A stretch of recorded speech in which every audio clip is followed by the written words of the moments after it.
guys, thanks for tuning in. This is optibotimus coming with another video review. And today, thanks to the folks at ThreeZero, we're going to be taking a look at their brand new Teenage Mutant Ninja Turtles 1/6 scale Raphael. And as you can see for the package, this thing is really quite large. I mean, normal 1/6 scale figures that I typically review are about 12 inches or so in height. These figures are actually much bigger, and the package reflects that. Giving you a kind of idea, although you can't really see it, this box is about 17.5 inches tall and about 12.5 inches wide. I mean, it's really big. You got a really cool image of Raph here on the front. Of course, it says Raphael. Come around here to the side, and you've got the Teenage Mutant Ninja Turtle logo there. When you come up towards the top section of it, each one has the turtle's actual color scheme in terms of their bandana, as well as their weapon. And then you can see that the box, in terms of width, is a little over 8 inches. So these are really quite large. You come around to the back, and again, you got Raphael, you got some Japanese writing right there, and then towards the bottom, you got Teenage Mutant Ninja Turtles, the movie. This is the new Bay Turtles kind of movie, which that term annoys me, because Michael Bay is not the director of these movies, but, you know, whatever. You got the Ninja Turtle logo there in the top, and then on the bottom, you got various warnings, and then ThreeZero, as well as Nickelodeon movies, and then Platinum Dunes, which is where the association with Michael Bay actually comes from. But for the package, like I said, really quite large. The figure on the inside is held in with just the clamshell, so it is really nicely secured in there. But for the packaging, that's about it for this. So without further ado, let's get this out here and see how cool he actually is. Alright guys, so here we have Raphael opened up and out of his packaging, and I am absolutely blown away by how great this figure looks. Now, another company that is a part of the ThreeZero kind of the umbrella, I guess, is 3A, and we've looked at a couple of their larger scale Transformer figures, specifically the Dark of the Moon, Bumblebee, and Megatron. So you know the amount of detail that this company puts into their figures. So I really don't know why I didn't expect it with ThreeZero here, but they nailed this. Now, first off, for some of his accessories, in addition to the hands that I currently have on him, he comes with a both right and left fisted hand. You can see I got the left one on him right there. Here's his right one, and you can see, coming in to take a look at the detail just on this, they actually got real fabric kind of wrappings going around his actual hand. I mean, that's terrific. So much on this is, you know, in terms of the realism, absolutely captured by the fact that they really used actual materials and not, you know, kind of just sculpted that. I mean, that's actually like a bandage wrapped around there. Now, it is glued on there, so you can't remove it, but you can see that just the way that it is, it gives it these little straggling strings, which,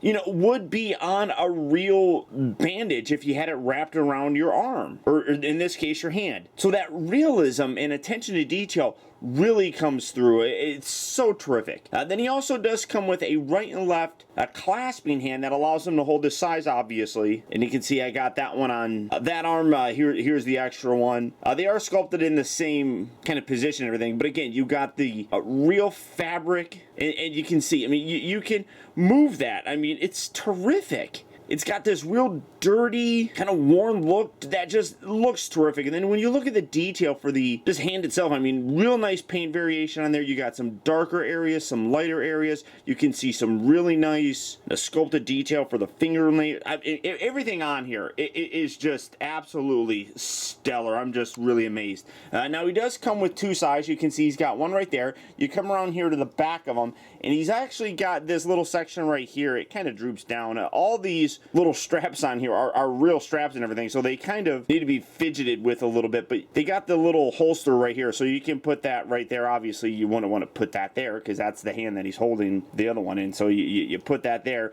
and you know, you gotta futz with it to kind of keep it up, but you can store them on the back, and again, just setting Raph right in the back. Great detail on the actual size, real nice size that scale very nicely overall with the rest of the figure. Great paint variation on there as well. You can see some nice wear marks kind of thrown out there, really giving it a very metallic look. Again, you got the striping right back on here. You know, I'm actually kind of curious. Yeah, they're the exact same. They do have different sort of patterns for how the wraps actually go on there, but really very, very cool how these all turned out. Again, great attention to detail on here. They are made out of plastic, so it's not metal or anything, but just real great nonetheless. And then coming over to this one, you know, they are a little bit tight to get into the hands, but you can do it fairly easily. Now, he also does come with, I guess, some smaller accessories. They advertise, well, that came off, but they advertise a little knife, and you kind of have it. It doesn't open or anything, but you can totally see where it could look like a knife. But that is a piece that can actually remove from his little belt thing right here. And then you can see that it fell off of the head. He does come with a pair of sunglasses. I wonder, I haven't even tried this yet.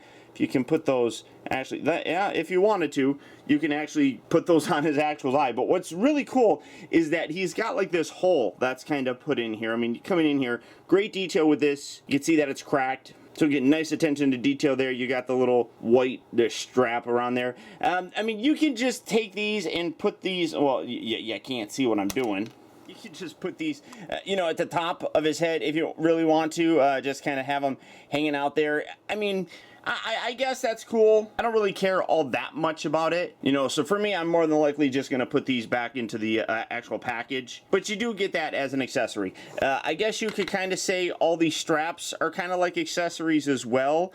They are all basically individually attached to them that you can see. You could probably remove them if you really wanted to. You come around here and you can see that that actually does have a belt buckle on there. So if you wanted to take these straps off, you probably could. I don't know why really you would want to. I mean, if you wanted to go with more of a out of the shadows kind of look for him, I mean, I guess you probably could, but as it is, I think the way that they recreated the look of the original film is just terrific. You got some real nice, authentic detail going in here with the actual face. I mean, that really does capture that look. And all the way throughout the entire body, you can see that the arms up here have a skeletal structure underneath. Same with the actual torso right here. But on the outer side, it is a rubbery material, which really does kind of keep a seamless sort of look when you're flexing them and posing them and things like that. You come down to the legs, and these are actually hard plastic, but these look really good just the way that they are. I think that's a nice blend of different materials. But the paint detail on here is top notch. You got this really nice tattered armband right there.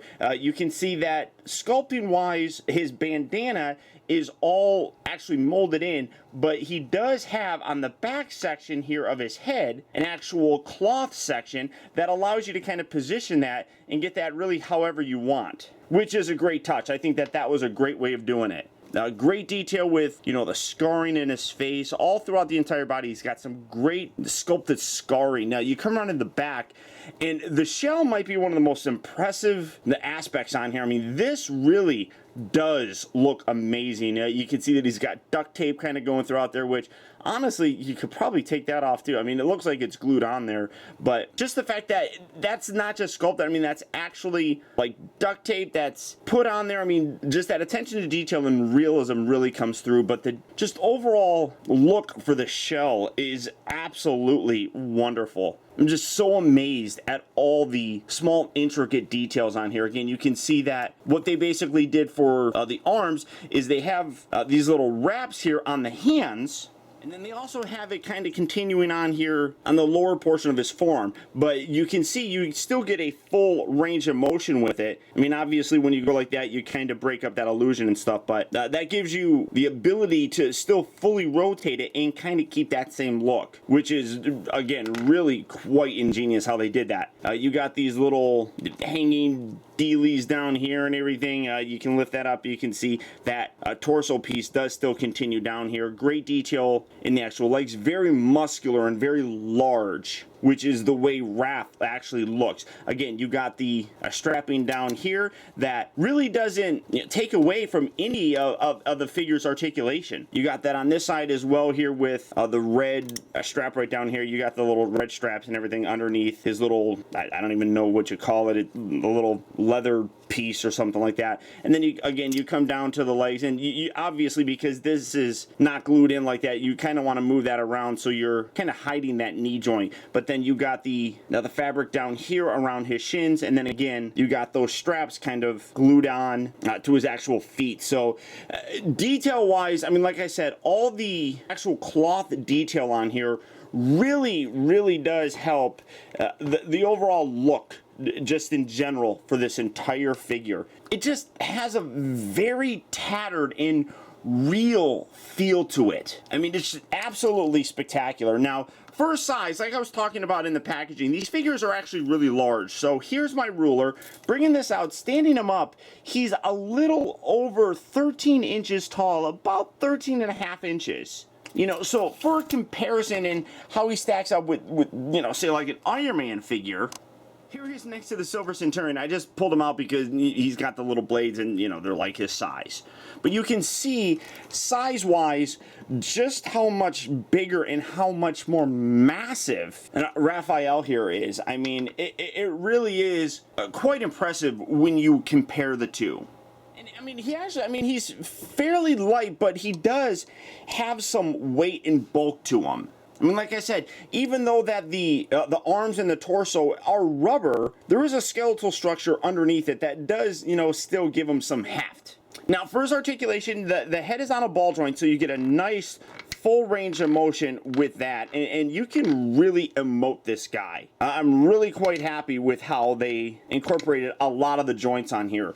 The shoulders here, you can see the arms are separate, but they got like this extra flap that kind of comes over and covers up the arm. You still got the cut right there, but I think it blends in very seamlessly, so you get a nice range of motion with it. It gets a little bit more limited when you're kind of going to the back where the shell is, because the shell kind of comes over. But you can also move it in and out very nicely. It does flex forward and back, so there's a bit of an armpit joint in there.